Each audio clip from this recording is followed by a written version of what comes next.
We're gonna make a super simple tomato sauce. It's got 3 ingredients, T.B.G. That's tomato, basil, and garlic.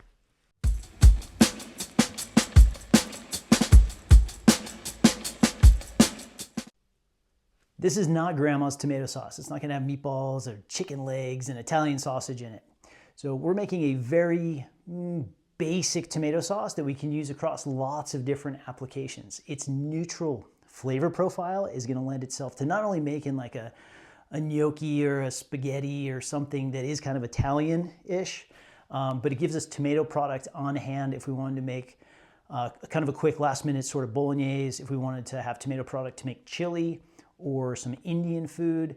Having a tomato sauce in the freezer or canned and in your pantry is an important ingredient in your arsenal to be able to have some creativity and artistry for kind of last-minute things that you're doing for dinner during the week.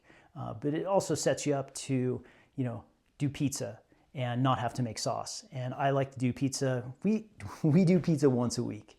And it's a great family dinner, super fun, especially at the end of a long day snowboarding on the mountain in the wintertime. Here we go. I'm using fresh tomatoes. This is a recipe for using real tomatoes. To use canned tomatoes or other, let's say, faster methods, I'll make a different video for that. Ripe tomatoes are really important. I grow my own. We have an amazing garden, so I make a lot of tomato sauce. By the time the season is over, I usually end up with about 6 to 7 gallons of final product. I like to can all my tomato sauce. We'll get to storage at the end. So beautiful ripened tomatoes. I think beefsteak tomatoes make a really nice sauce. Romas are a great choice. I think heirlooms don't have enough acidity and they have a very high water content. I don't recommend using heirlooms. Sometimes Costco will have beautiful vine-ripe tomatoes that actually make a really nice sauce. Farmer's Market's a great choice too. But whatever you do, some nice, beautiful red, ripe tomatoes. Step 1, we're gonna core them and score them. I like a serrated paring knife. I have 5 of these. There's always one clean in the drawer. This is a great tool, essential in a kitchen, in my opinion. So we're gonna slide the knife into the stem side and we're gonna core the stem out. We're not just taking the stem off, we wanna take out some of that fibrous material that's below where the stem is and just pop it out. It'll be kind of like a cone-shaped little wedge of stem material. On the other side, on the bottom side, we're gonna make an X. So we're gonna score the skin. Not just a little X, you can be pretty generous with the X. We wanna cut through the skin and just a little bit into the flesh of the tomato, but not so deep that we reveal the seeds or release the seeds. Work in an assembly line, core and score all of your tomatoes. The recipe is linked in the description to give you an idea of measurements, volume, some guidelines. I'm not gonna really talk about recipe amounts here because this is kind of flexible. You can really scale up or down depending on how many tomatoes you have, especially if you're growing your own. After they're cored and scored, we need a pot of water boiling, large volume of water, because we're gonna blanch these tomatoes to remove the skins. The skins are not good in the sauce. The plasticky bits of skin are no good, so we wanna remove the skin. This is a very easy thing to do. Pot of water up to a boil. We're gonna put tomatoes in for about 45 seconds. You wanna have enough volume so you're not just doing like 2 at a time. Get like 6, 7, 8 tomatoes, whatever, that fit in the pot without overflowing it. And after about 45 seconds, pair of tongs, grab a tomato, and you're gonna check it. You wanna see that if you grip a little bit of the skin from the score mark that we made, that you can peel the skin off. If it peels off easily, cool, we're gonna put it on another sheet tray. Go ahead and get all your tomatoes out, do your next batch. No, I'm not shocking them. It's an unnecessary step because we're making tomato sauce. We're also not cooking these, even if they are very ripe. The heat from the water is not gonna go all the way through them. There's a lot of internal temperature in the tomato that's gonna keep it cool on the inside. We don't need to go through the process, the unnecessary extra step of shocking them in an ice bath.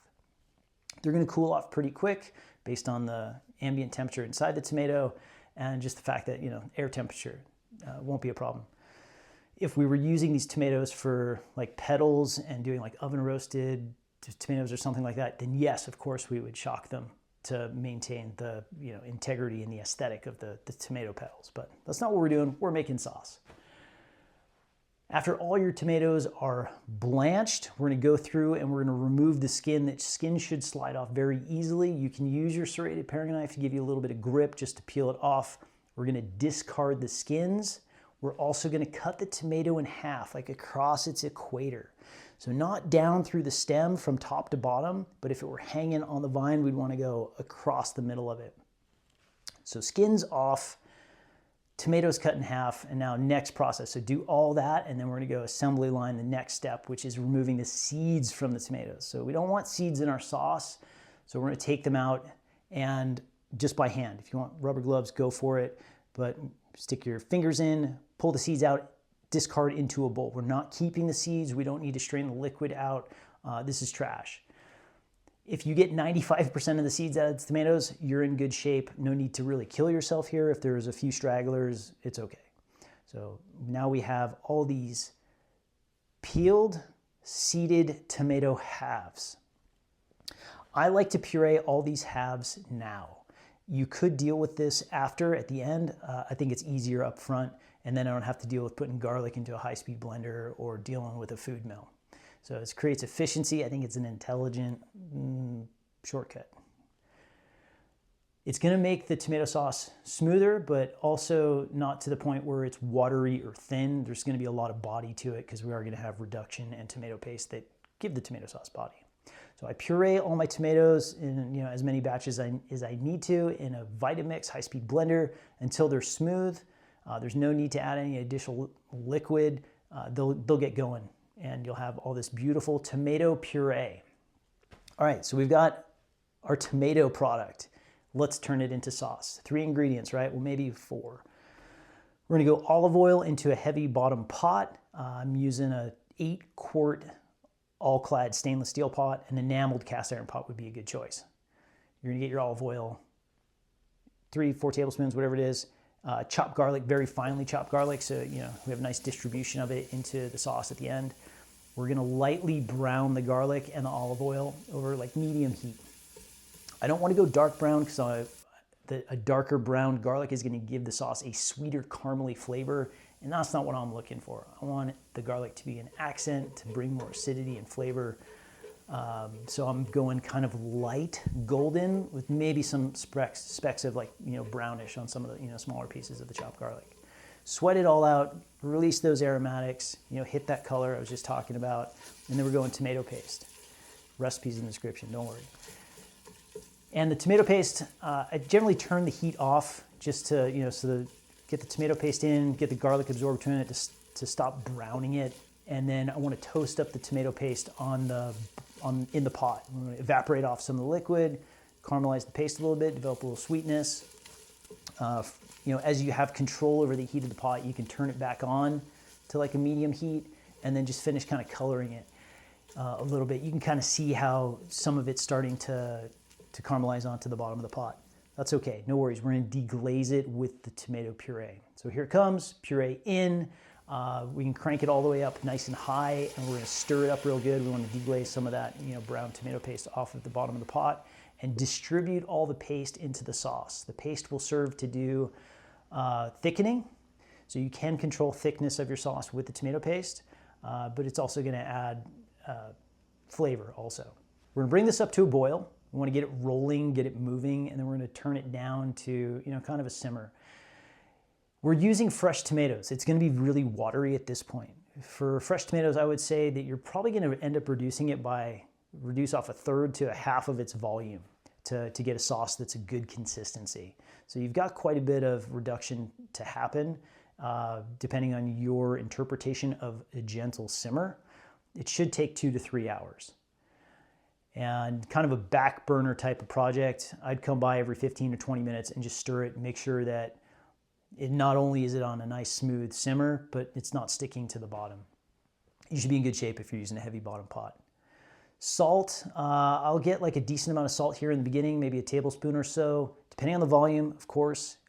We want to have some seasoning happen now so it can develop flavor, so we're not trying to fight all the salt in at the end, because then you're never going to be able to taste the depth of what it is. It's just going to taste salty if you're just seasoning it at the end. So decent amount of salt in, and then, you know, simmer slow 2 to 3 hours depending on the volume of tomatoes and your interpretation of gentle simmer. And then once it has reduced and we have a beautiful body and it looks like a sauce that we can use, and it's not watery, it's not too thick, we're going to turn the heat off. We're going to add our last ingredient, the basil. So I tie up a bundle of basil.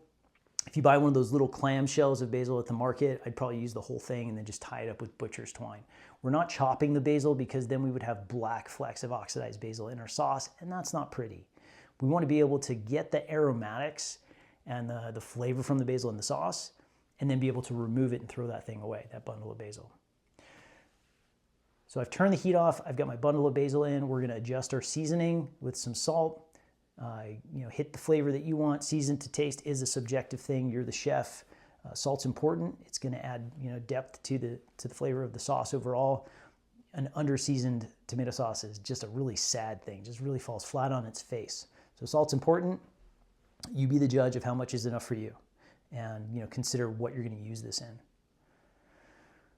Cooling it, storage. What do we do now? Well, I generally make a lot of tomato sauce and then I can it. I also sometimes flat pack it and cryovac it. There's no wrong choice here. I usually go canning because I'm trying to save space in my freezer. So these are homegrown tomatoes, fresh from the garden, and they come into the house at the end of our season in September, October. This is usually the time that I'm receiving half of a cow, and I'm also processing 30 to 35 Muscovy ducks into the freezer. So my freezer space is valuable real estate, and I'm happy to make space by not putting tomato sauce in there. Because 6 or 7 gallons of cryovac tomato sauce takes up a decent chunk of the freezer. So I do canning, and I think canning is a valuable skill to learn in itself. Great way to have tomato sauce in pint jars ready to go in your pantry.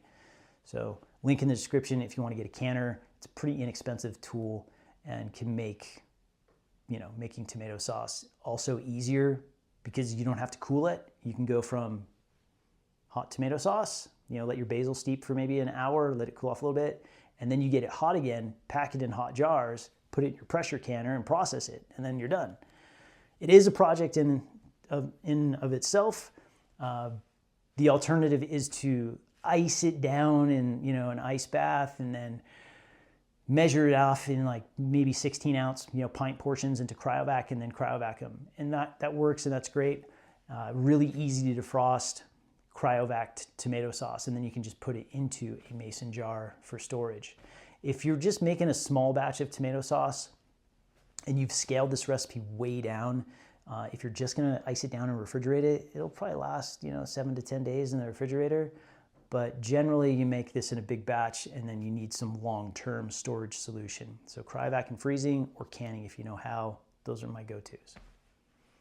So now you have tomato sauce on deck, ready to go, so you can do something impromptu. Maybe you're raguing some fava beans and roasted peppers and you want a little bit of tomato product in there. Here you go. It's ready. It's on hand. Or you're making kind of a last minute, some kind of tomato-based curry thing. You've got a lot of freedom here. It's an essential ingredient to have on hand.